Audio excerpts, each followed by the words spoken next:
From Hollywood, it's time now for Edmund O'Brien as... Johnny Dollar. This is Sergeant Biggin. I'm calling for Police Chief Allen. Oh, yes, Sergeant. How are things going? Good and bad, you might say. We're at the hospital. George Enfield just died of his injuries, but it looks like the other man, Charlie Watson, is going to pull through. Has he been questioned yet? No, but the docs say he can be in an hour or so. That's what I'm phoning about. Chief Allen says you can come over if you want to get in on it. Good. I'll see you in about 20 minutes. Oh, Sergeant, did you get the new tally on the robbery? No, I didn't know there was a new one. It stands at 48,000 now. And murder, too. I guess this one will rip Youngstown to pieces, all right.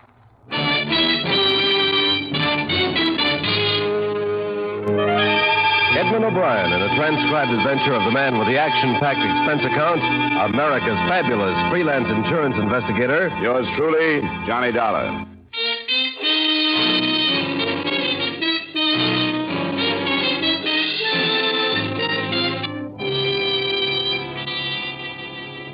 Expense account submitted by Special Investigator Johnny Dollar to Home Office, Columbia All Risk Insurance Company, Hartford, Connecticut.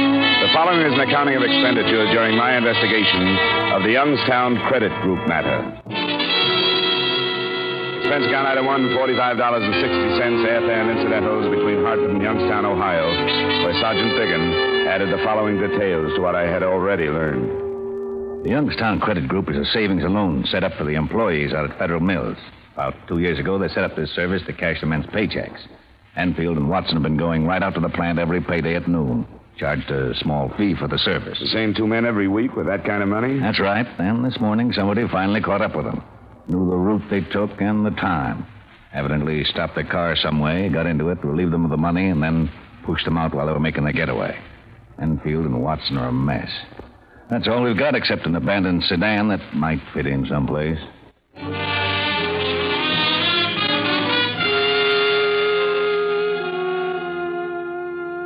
It was a couple of hours later when I was told that one of the victims, George Enfield, had died as a result of being thrown from the speeding car.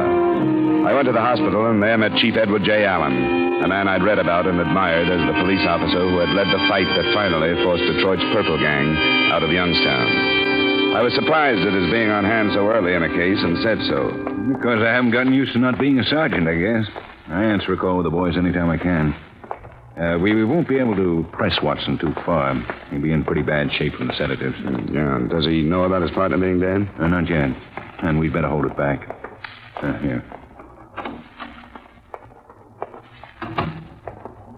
Oh, Watson, feel like talking about what happened? Sure. I'll try. Thanks. This is Mr. Dollar. He's an insurance investigator. You've had some rough going, Watson. I'm Chief Allen. Yes, sir. You tell us when you want us to leave, Watson, and we will. But we want to get on this as fast as we can, and the more you can tell us now, the better it'll be. I will. They stopped us just after we crossed Spring Common Bridge. Were they waiting, or did they follow you from town? Followed us. They started to pass us and forced us off the road. You didn't suspect that you were being followed? I didn't think about it. How many men were there? 4. They had white handkerchiefs over their faces. Well, can you give us any kind of a description? I couldn't swear to anything. What about clothes? Can you remember if they wore overcoats, hats? Hard to remember. They all seem to look alike now. Mm-hmm. Yeah, they wore hats, all of them, and overcoats. Were they armed? Yes, sir. All of them were armed. Well, what can you give us on the type of weapons? I don't know very much about guns. Enough to know if they were automatics or cylinder type? The man that took me had an automatic. I remember that. Oh, would you say it was a large gun or a small one? I don't know how to answer it. Didn't look either way. Or was it nickel-plated or blue steel? It was dark, I think. Blue steel. How tall are you, Watson? 5'9.5".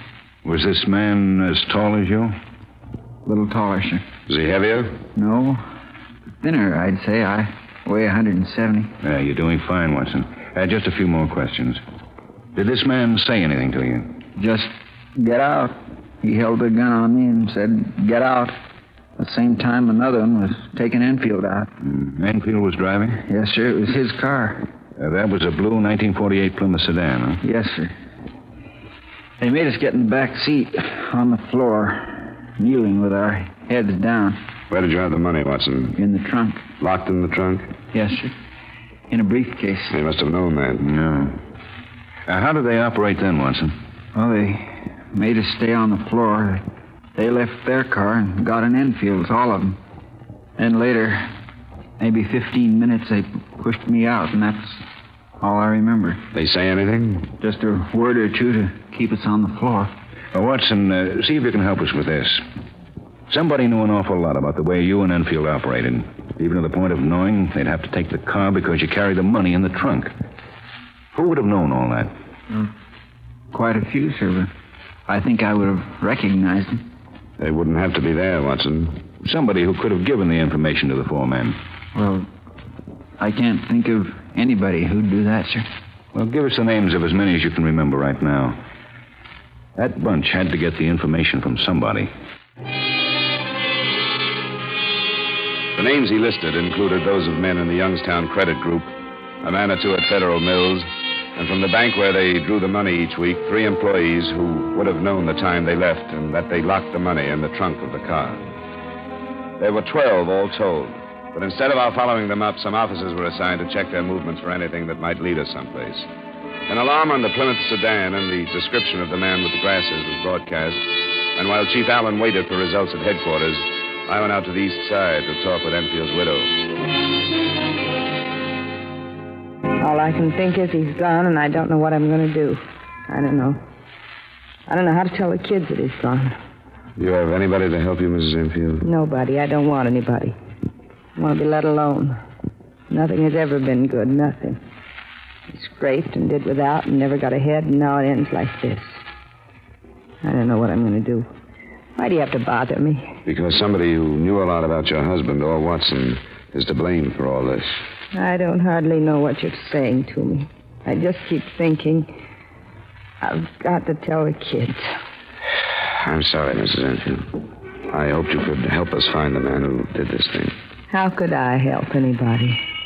By telling me if there was some acquaintance of your husband's you think might have known his routine when he went to Federal Mills. Somebody who could have taken advantage of what he knew. He wouldn't talk about that. Why should he?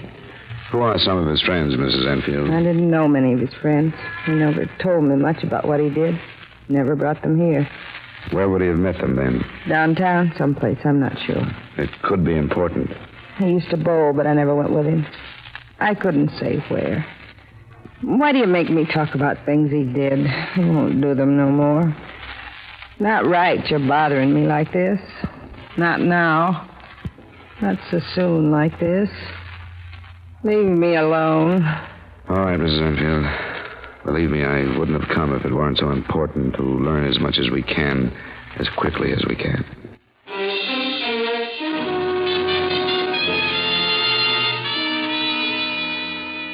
The importance of speed, of course, was based upon the fact that the $48,000 to have been used to cash paychecks was in small, untraceable denominations. What we were afraid of was that the 400 men would split the money, separate as quickly as possible, and leave the area. It was 5:30 p.m. by the time I reported back to Chief Allen. The search for the Plymouth by then was statewide, but nothing had developed. At 7:15, something did. The owner of a farm a few miles from town called in a tip. A few minutes later, we pulled up in front of his house. Didn't think anything about it till I got the paper this evening. I read how the police were looking for a Plymouth sedan. Said to my wife, wonder if that could be the one. She said, don't seem likely, but I made up my mind to call you anyway. Well, I'm glad you did, Mr. Long. Well, there's a Plymouth like that down there at the edge of my land. It's there now? Well, it was at nightfall, and what's more, I was fixing some drift fence down that way when it drove in. I remember now, there was 4 men got out of it. Now, what time was that? About noon.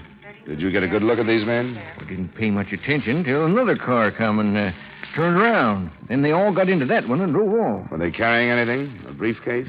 No, I didn't notice. Now, which way did they go? Well, toward the city, same way both cars come from. Now, what kind of a car was it? Well, these blame new models all look the same to me. I couldn't say. It was blue, though. What about the men? Is there a chance you'd recognize any of them? Well, I couldn't be sure. I don't pay much attention to people. Well, thanks very much, Mr. Long. We'll go take a look at that Plymouth. You just drive down the end of my fence there. You'll see a turnoff. It's not a real road, sort of a lover's lane like.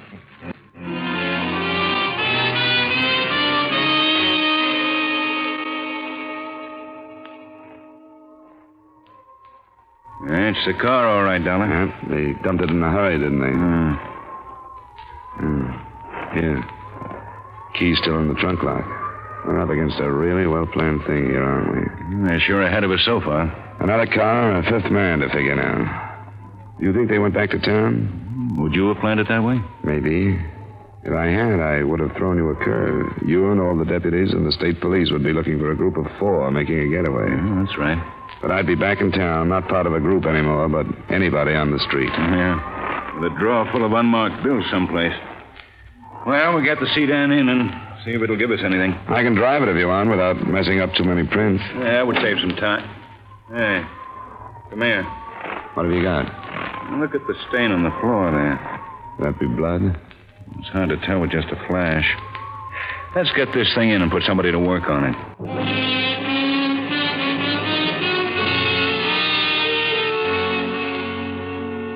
We learned that night that the stain on the rear floor of the sedan was blood, but I didn't get its full meaning until the next morning when I showed up at police headquarters.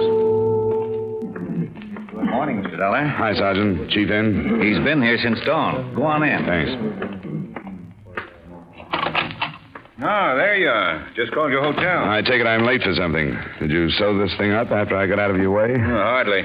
I asked him to speed up the autopsy on Enfield last night, and it turns out that he was beaten before he was thrown out of that car. Oh? And with all the rest of the damage to his head, it was easy to miss.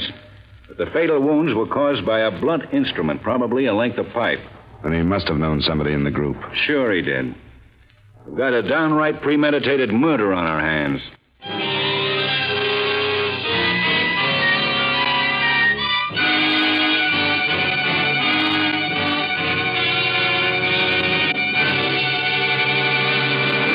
We will return you to yours truly, Johnny Dollar, in just a moment. Now with our star, Edmund O'Brien, we bring you the second act of yours truly, Johnny Dollar.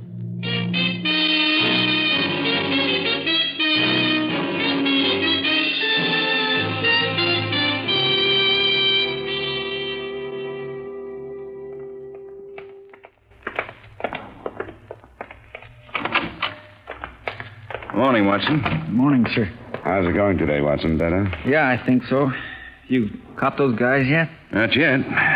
Have you been told that George Enfield is dead? No. He died? They killed him, Watson. They beat him before they pushed him out of the car. The reason must have been because he knew one of the men, or maybe more than one. Now, I know at a time like that, things get a little out of focus. Most level-headed man in the world isn't likely to think quite straight. But we want to go over what happened with you again. Sure, but I don't see how it could have been anything like that. It almost has to be, Watson. They didn't kill you, so why would they kill him if they didn't have a darn good reason to? I don't know. Tell me, what did Enfield say while this stick-up was going on? I don't think he said anything. I didn't hear anything he said anyway. Not any names, if that's what you mean. Well, that's what I want you to be as clear about as you can. Oh, I'm sure I didn't hear anything. I was talking so myself. Maybe he could have said something I didn't hear. While you were still in the front seat? Yes, sir. I was scared stiff, and I kept telling this guy not to shoot me. That's all I was thinking of. I was scared stiff, and I couldn't help it.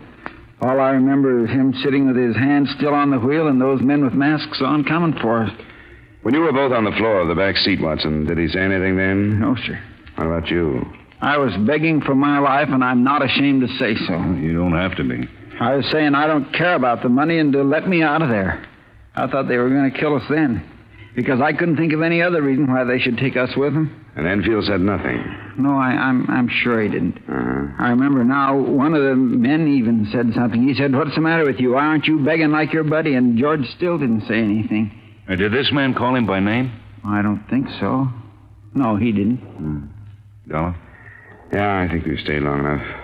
Thanks very much, Watson. Sure. You may have helped us quite a lot. You get some rest now. We'll see you later. Yes, sir. What do you think? Well, I guess the same thing occurred to you. That Enfield might have set the whole thing up, and they got rid of him because he was the only link between them and the job. Well, I'll give Watson a half hour's rest and see if I can find out how Enfield was acting before they were stopped. Will you go out and check the widow again? Sure.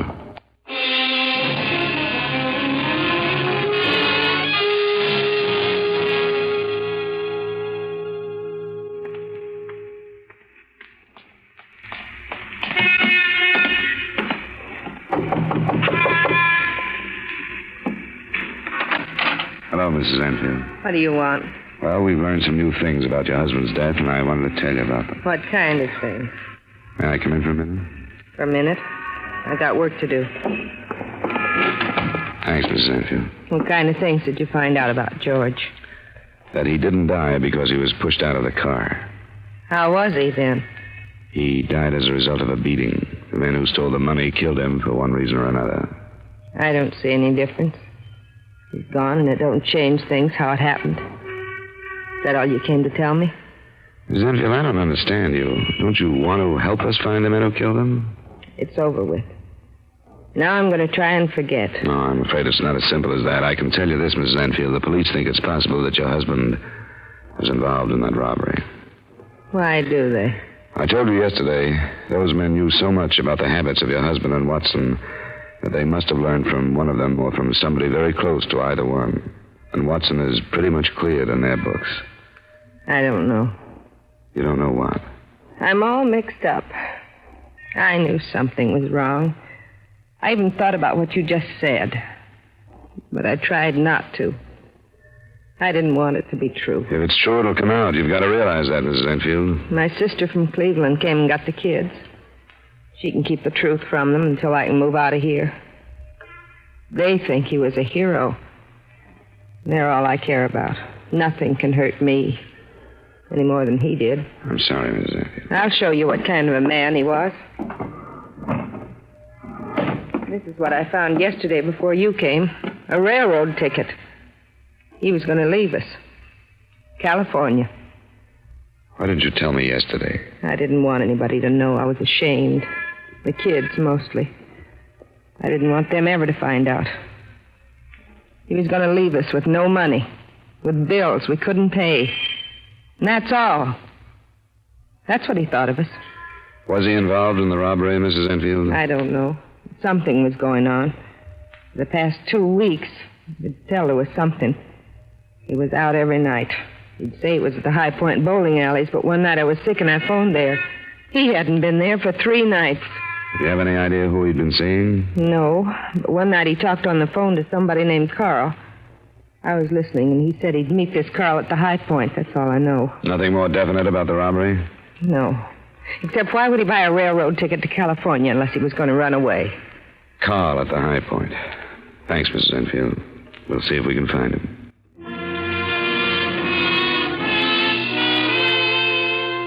Comparing notes with Chief Allen made it look all the more like we were on the right track. Watson had told him that Enfield's attitude when they left the bank could have meant that he was under some kind of strain. Surprisingly, the name Carl fit in almost immediately. Carl Huffman, a punk with an unimportant police record, had been seen meeting Enfield in the High Point alleys. He was easily located and brought in for questioning. You remember me, Huffman. What are you doing still in town? No law says I can't be here. Who told you to say that? Nobody has to tell me to say something that's true. Remember the last time you were in here? No. Well, I do. You were playing it big then, too. You were counting on some friends from Detroit who didn't come through. Whose gang was that, Huffman? I don't remember. Yes, you do. You thought it was the strongest organization in this part of the country. You thought hiding behind them you couldn't be picked up. You had the idea that just because you were on the fringe of organized crime, nobody could hurt you. But you got hurt, didn't you? A year on the last rap. So I got a year. It settles it. If you had any brains, Huffman, you wouldn't be where you are now. You'd be a decent citizen. But here you are. You just can't get along in the world like everybody else. All right, let's talk about George Enfield. What about him?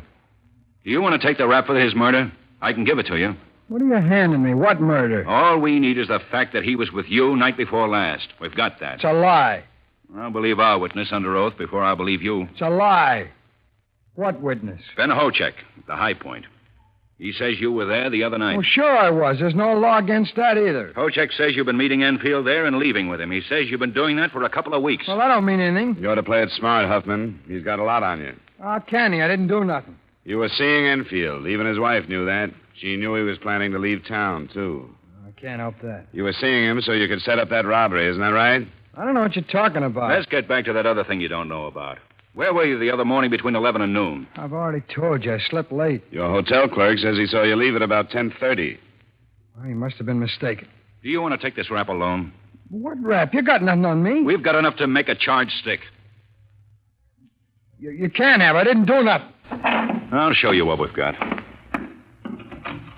You're in a bad way, Huffman. He didn't tell you yet about the witness. How can there be a witness? A farmer out where you dumped the Plymouth. He saw you drive it in. He watched you open the trunk and take the briefcase out. He's on his way in now. All right. You ever see this before, Huffman? No. I don't even know what it is. Don't know what it is. What does it look like? It's a piece of pipe we found in a ditch along the highway out past Federal Mills. About a half mile beyond where you tossed Enfield out of the car. I tell you, I don't know what you're talking about. Look at it close, Huffman. See these marks up here? They're small, but they're bloodstains. It don't mean anything to me. It did to Enfield. That's what killed him. I don't know anything about it. I never saw it before. Then how come it's got your prints on it? That's a lie. I never touched it. I wasn't even... Oh, what's he? That's right. Why take it all yourself? Look, I didn't know there was going to be any killing. If I had, I wouldn't have got mixed up in it. Who were the rest of them? Bill Lewick and Vern Clark. But it was Enfield's idea. He started it. There are 2 more men, aren't there? Now, look, what kind of a break do I get for giving you all this? You can make a deal with me, Huffman. You know that. Any break will have to come from the district attorney. Who are the other 2 men? They are brothers. Thayer brothers? Yeah. When did they come back to town? A couple of weeks ago. They've been laying mighty low. We haven't heard about it. Well, they wanted it kept quiet. They came back to build up a new organization. Chief, look, I'm giving you a lot. I ought to get a break. Well, it won't hurt you to cooperate. Well, they're the ones that did the killing, Ed and Charlie. Why? They didn't like Enfield. They were sitting in the back seat with him. They didn't say anything till after, though. Then they said that they were afraid he'd spill everything. They knew he was going to leave town. And they said nobody'd ever find out how he was killed. Well, the other 2 men still teamed up with him? No, this was a first job for Lewick and Clark. They work at the Ace Trucking Company. Now, what about the Thayer brothers? Where are they? They're staying at their old place out at the city limit. The Tuxedo Club? Huh? Well, that's still closed up. Well, that's where they are, unless they left when they learned you picked me up. Well, how would they know that? Look, I'm giving you an awful lot of stuff, Chief. They know because one of their friends has been following me around ever since the job. Sergeant Biggins. Yes, sir? The Thayer brothers are back in town. Back? According to Hoffman, they've holed up in their old joint. Get 2 or 3 squad cars out there. I don't want them to try to take the place because the Thayers have probably been tipped. I want some roadblocks set up in case they try to leave. I'll get right on it. And get 5 or 6 of our best men to meet me here at 4:30. We'll go out and pick them up at dusk.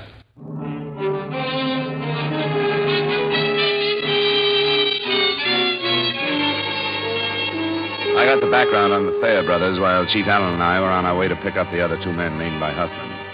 They'd been at the bottom of most of the organized crime in Youngstown when Allen had taken over. The fight against them had become almost a personal one. It ended when the Thayers left town, and the fear now was that it would be reopened. There was no trouble from William Lewick and Vernon Clark, a couple of first-timers out for some easy money. Their statements bore out Carl Huffman's that the Thayer brothers had done the killing. At 4:30, the process of bringing them in got underway. According to Fredericks, they tried to leave a little after 3. They pulled out in a gray sedan, but when they saw the roadblock, they turned back. So that's what we face. They know we're coming. They're waiting for us. You men were picked because you've all been up against them before. You know what to expect. Anybody have a question? All right, we better get started.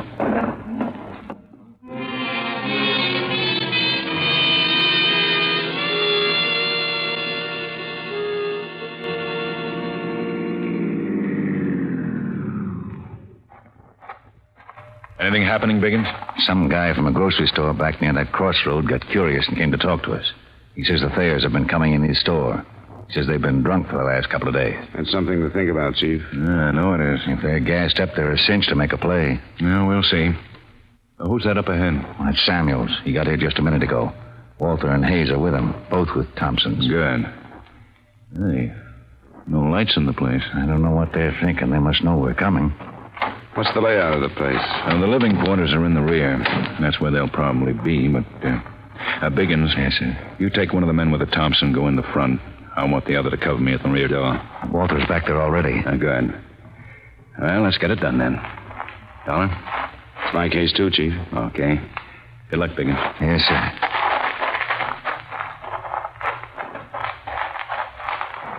I'm moving in now, Walter. Right.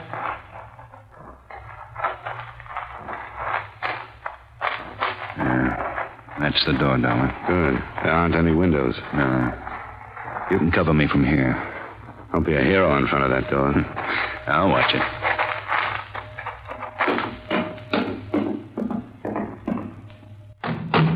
Ed, Charlie, police. Keep Allen. He's all right. All right, Walter. The Thompson, if they want it that way. Hey, come on, give me a hand.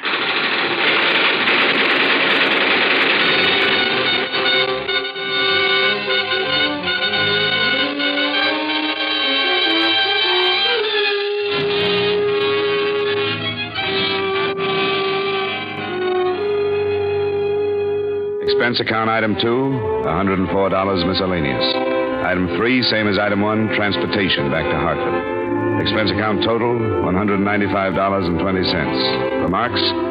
A reasonable figure, I think, considering not only the recovery of most of the stolen money, but also the fact that the company received the personal services of my good friend, Chief of Police Edward J. Allen. Yours truly, Johnny Dollar.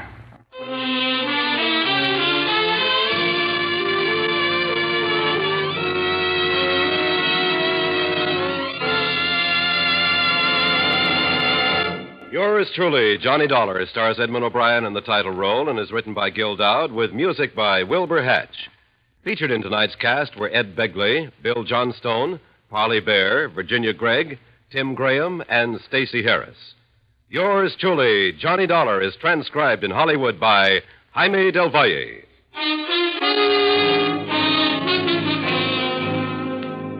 This is Dick Cutting inviting you to join us next week at this time when Edmund O'Brien returns as... Yours truly, Johnny Dollar.